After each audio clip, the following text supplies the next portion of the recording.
नमस्कार, आप देख रहे हैं वन न्यूज़ और मैं हूं आपके साथ चेतना चौधरी।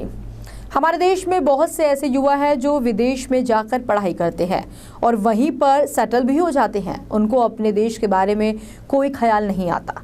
लेकिन ऐसा नहीं कि कई ऐसे युवा भी हैं जो विदेश से पढ़ाई करने के बाद भारत में आकर देश के विकास में अपनी भूमिका निभा रहे हैं। ऐसे ही एक जाने माने एक्सपोर्टर और रामकृष्ण इलेक्ट्रो कंपोनेंट्स के डायरेक्टर शिवांग लूथरा हैं, जो देश की भावनाओं से जुड़े हुए हैं। वहीं एवन न्यूज़ के एडिटर इन चीफ वरुणेंद्र कथुरिया ने जीएसटी को लेकर उनसे बातचीत की। क्या कुछ कहा, देखिए इस रिपोर्ट में। तो शिवांग जी, मैं आपसे जानना चाहूँगा कि जीएसटी के बारे में आपका क्या कहना है? सर, जो मेरा मानना है कि जीएसटी कांग्रेस की बड़ी अच्छी देन है। मेरा ये मानना है कि जो जीएसटी के हमारे को फ़ायदे मिलेंगे वो आने वाले टाइम में बहुत अच्छे होंगे, क्योंकि जीएसटी हमारी बहुत फ़ायदेमंद चीज़ है।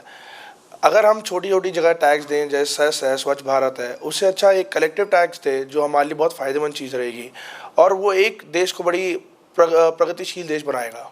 जैसे सिंगापुर है, दूसरे देश है, उनमें भी जीएसटी लगाया और उसमें दिखा है कि हमारे को कितना फ़ायदेमंद देश बना सकता है। सर, आपका भारत के बाहर सिंगापुर में भी ऑफिस है, वहाँ पर क्योंकि जीएसटी लागू है, तो आप क्या महसूस कर रहे हैं कि भारत में लागू होने में कुछ अभी समस्या रहेगी या ये सीधे लागू हो जाएगा? सर देखिए, छोटी मोटी इम्प्लीकेशंस हो रहती है। जैसे कोई भी एक नई चीज़ आएगी, कोई भी चेंज होता है तो छोटी मोटी प्रॉब्लम्स होती रहती हैं, बट मेरे को ये लगता है कि वो छोटी प्रॉब्लम्स हमारे को एक बहुत बड़ा बेनिफिट देंगी और आने वाले टाइम में जो जीएसटी के बेनिफिट्स हैं वो बहुत अच्छी जगह हमें लेके जाएंगे। सर, आपने विदेश से शिक्षा प्राप्त करी और उसके बाद भारत में आकर आप अपने पैतृक बिजनेस को संभाल रहे हैं। एक बहुत बड़ी बात है, क्योंकि विदेश में शिक्षा लेने के बाद लोग उसी देश में एस्टेब्लिश हो जाते हैं। आपके मन में ऐसा क्या भावना रही कि आप भारत की तरफ वापस लौट कर आए? सर, मैंने जैसे देखा कि जो ग्रोथ की अपॉर्चुनिटी है वो इंडिया में जितनी है वो कई वर्ल्ड में नहीं हो सकती।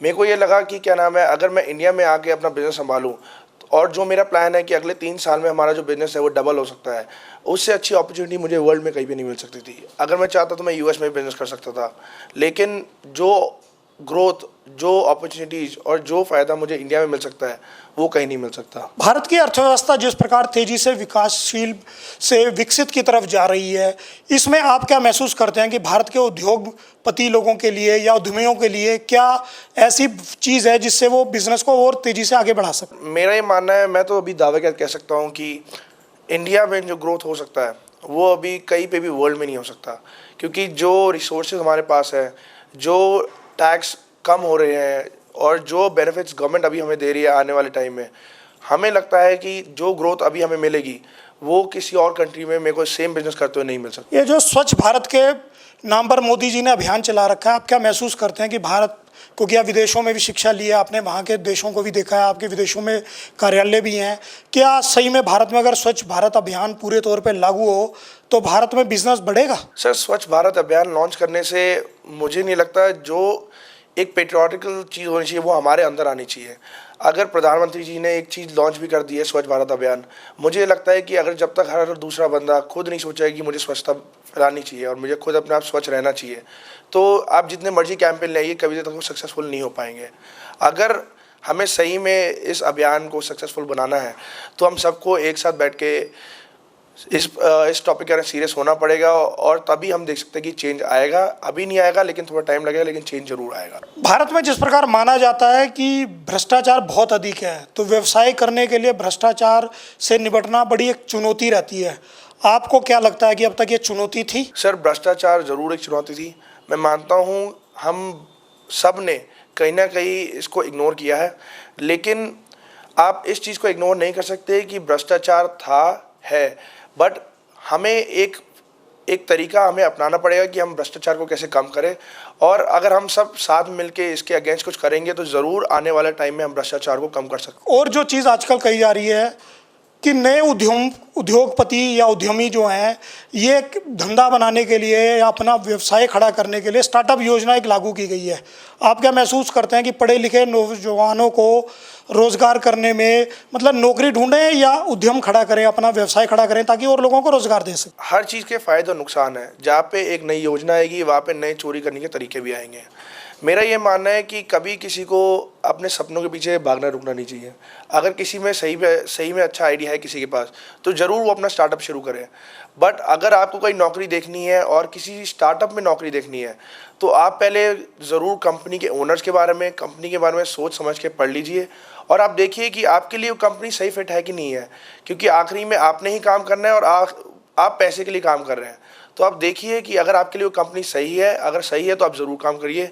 मेरी दुआएं आपके साथ हैं। जो नया उद्योग लगाना चाहते हैं युवा, उनको कोई नया संदेश या कोई बात कहना चाहते हो? सर, मैं तो यही चाहूँगा कि हमारा देश प्रगतिशील तरीके से बढ़े और जो प्रगति अभी हमारे पूरे देश में हो रही है, मैं चाहूँगा कि हम सभी उसके भागीदार बने और भ्रष्टाचार कम से कम करें और आने वाले टाइम में जो हमारी दिक्कतें हैं वो सब कम हो जाए और सारे युवा मिलके एक नई ऊर्जा से काम करें। लूथरा साहब, जीएसटी से आपके बिजनेस को क्या लाभ होगा, आप कैसा महसूस कर रहे हैं? सर, मेरा जो पर्सनली मानना है कि जीएसटी आने वाले टाइम में हमारे बिजनेस के लिए बड़ा बेनिफिशियल रहेगा। बट जो मुझे लगता है कि एक शॉर्ट टाइम में इम्प्लीकेशंस आएंगी, क्योंकि कोई भी नया चेंज जब आता है उससे बड़ी सारी इंडस्ट्री इफेक्ट होती है और जो हमारा बिजनेस है वो हम मैन्युफैक्चरर्स को केटर करते हैं। It's a business, B2B business.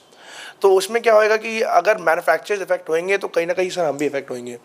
लेकिन मैं ये एक ऑप्शनल देखना चाहूँगा कि मैं कैसे एक वाइबल तरीके से अपने कस्टमर्स को सपोर्ट कर सकता हूँ और कैसे मैं पूरी इंडस्ट्री को हेल्प कर सकता हूँ ग्रो करने में। इस जो चेंज वाला टाइम है उसमें मैं देखना चाहूँगा हम कैसे सपोर्ट कर सकते हैं। जो लोग अब तक टैक्स चोरी कर रहे थे या इस प्रकार के काम कर रहे थे, आप क्या महसूस करते हैं, जीएसटी से उन पर लगाम लगेगी? सर, एक ये नया तरीका है, कुछ भी बोलना मेरे को नहीं लगता भी सही होएगा, क्योंकि अभी जो चीज़ आई नहीं है उस पर मैं अगर कमेंट करूँ वो मेरे लिए भी गलत होएगा। और मिनिस्टर्स जिन्होंने इतनी हार्ड वर्किंग की है, एक नया रेगुलेशन लेके आया है, अगर मैं पहले ही बोल दूँ गलत होगा तो वो मेरे लिए एथिकली इट्स नॉट राइट। मैं ये समझता हूँ कि एक बार चीज़ आ जाए, एक बार एक टैक्स स्ट्रक्चर आ जाए मार्केट में, then we can comment on it कि कैसे हमारे को फ़ायदा होएगा, कैसे नुकसान होएगा। बट मैं खुद पॉजिटिव एक एनर्जी से देख रहा हूँ कि हमारे पूरे देश के लिए फ़ायदा होना चाहिए इससे। जो आपका इंपोर्ट का बिजनेस है, तो इंपोर्ट में जो पहले का टैक्स स्ट्रक्चर था और जो अभी इन्होंने जिसमें रखा है स्लैब में, दोनों में कोई अंतर है? सर, डिपेंड करता है, बिकॉज हम एक चीज़ नहीं, हम बहुत सारी चीज़ें इंपोर्ट करते हैं। फॉर एग्जांपल जैसे बैटरीज है, बैटरीज पे टैक्स स्ट्रक्चर ज़्यादा हो गया है, but whereas semiconductors are concern उस पर थोड़ा मोर और लेस सेम ही है। एक मिथ है मार्केट में कि प्राइस कम होंगे सेमीकंडक्टर्स के, बट मेरे को नहीं लगता कम होंगे, क्योंकि कॉस्ट मेरी शॉर्ट टर्म में बढ़ेगी। तो वो जो कॉस्ट मेरी बढ़ेगी उसको एब्जॉर्ब करने के लिए मुझे थोड़ा टाइम तो लगेगा कि मैं कस्टमर्स पे बर्डन न डालूँ और अपने पे बर्डन रखूँ। But with that being said कि फ़ायदा होगा कहीं ना कहीं, लॉन्ग टर्म में होगा, शॉर्ट टर्म में मुझे नहीं लगता अभी फ़ायदा होगा। बहुत बहुत धन्यवाद दर्शकों, ये थे हमारे साथ शिवांग लूथरा।